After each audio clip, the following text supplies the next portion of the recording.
working people in the United States and the American labor movement have been saying for some time now that we're really judging politicians in both parties by what does their economic agenda look like for working people, and in particular, what is their position on the rights of workers to organize and collectively bargain. And we have seen a discussion in the Democratic Party about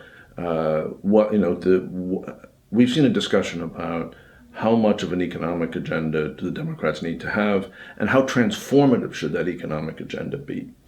And with the AFL-CIO and our members, in a time when we've seen wages be stagnant in the United States for a generation, and economic security for working people erode for a generation, the labor movement really expects any politician of either party to have a very strong, positive economic agenda.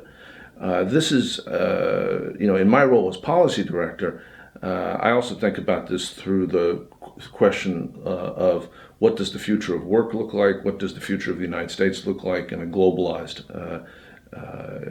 economic environment? And how do we take on large challenges like climate change?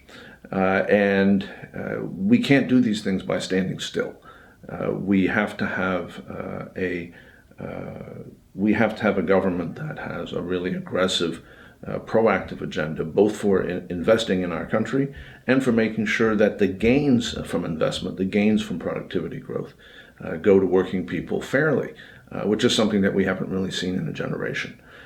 At the heart of all this is the question of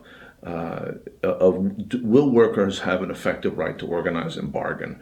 Will we have some real power in the labor market? If that doesn't happen, then we're not going to be able to see a fair sharing of economic gains, and our democracy is not really going to work. I think we've seen that when working people don't have an effective voice in the workplace and in our politics, then our democratic institutions don't really function. People don't feel that they have a voice in what happens in their country, and are unwilling to take risks when they feel like that if something goes. People are unwilling to take risks if they feel like they don't have a voice in what is happening, and when they feel like a handful of rich people pocket all the gains and they're forced to take all the losses. And so, we're really looking very closely at what all the candidates are saying going into the 2020 elections for people, for candidates that have a really strong economic agenda for working people.